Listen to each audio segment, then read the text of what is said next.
In today's outline, we're looking at the impacts of competition, the effects of competition, and why it's so important in a marketplace, in a pure market economy. When competition goes unchecked, as a business owner, it's in your interest to have less competition because the less competition you have, the more profitable you're going to be. And so, in order to get rid of your competition, you want to find ways to be more efficient than they are. Now, this, if you haven't watched this lesson already, this ties into division of labor, investments, interchangeable parts, specialization, etc. All of that's explained in another lecture. If a producer gets to the point where they are so incredibly efficient that no one else can possibly compete, then they have a monopoly of resources, a monopoly of goods. And I think we understand that there are some inherent dangers of that within the economy. But it is a mixed bag, which we'll explore below.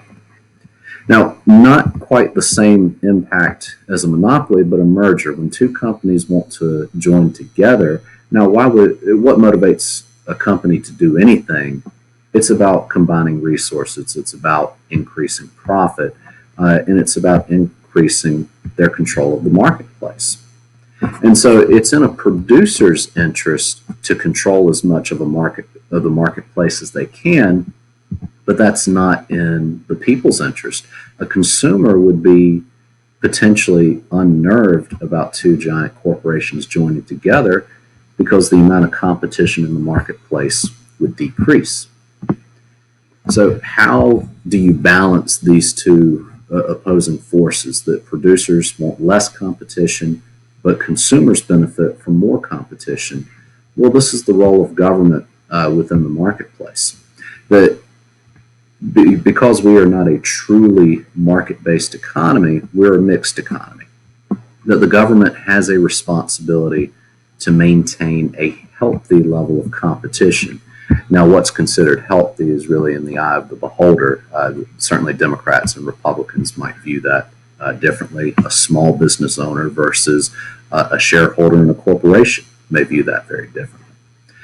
Back in the 1870s or 1880s, Congress passed the first set of what were known as antitrust laws, which allowed them to break apart a business or a collection of businesses that they felt had grown too large and was dominating too much market share. Well, the advantages from a consumer standpoint is there's more competition in the marketplace, that consumers have more choices, they have more options. But there are some inherent downsides to this, which may not be obvious right at the forefront.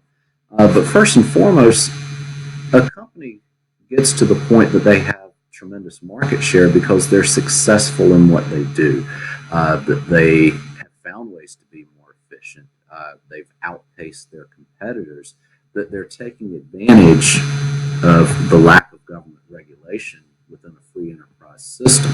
As a result, the cons is that you are breaking apart businesses that have been successful. There's a mantra that goes around that you're being punished for your success, and certainly that plays into this argument.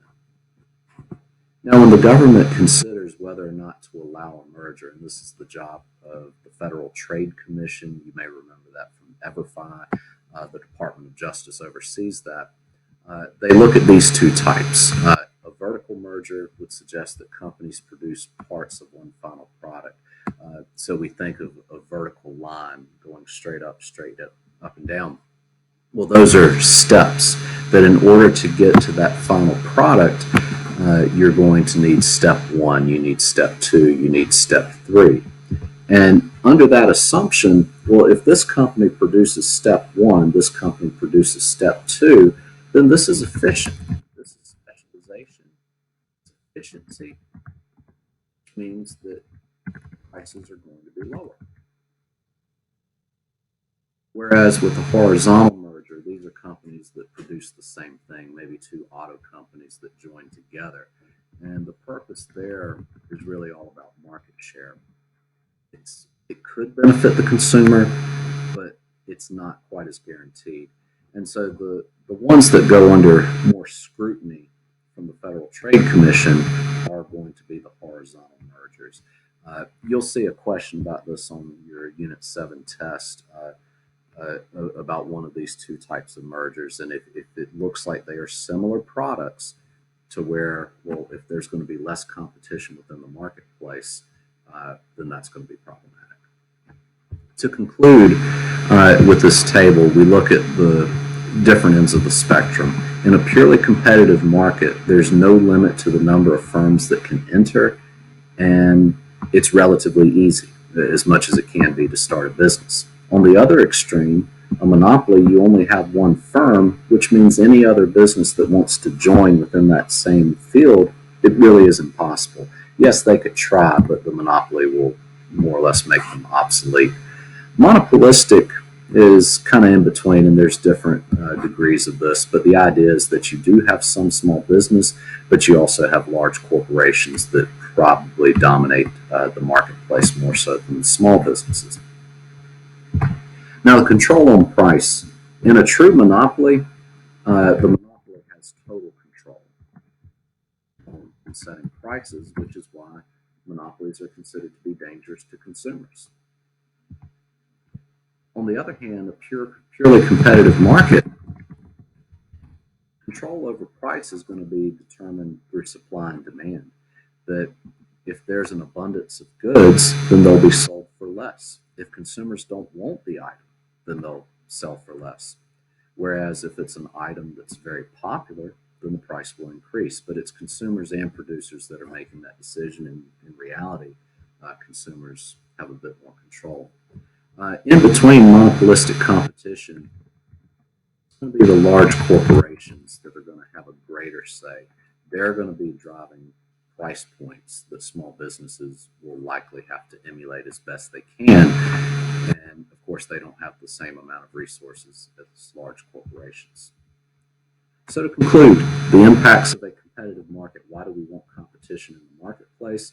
Well, if companies are competing for your business, there's really two ways that they're going to get it. Number one, can they find a way to be more efficient? Can they find ways to lower prices, which is obviously going to drive in consumer interest?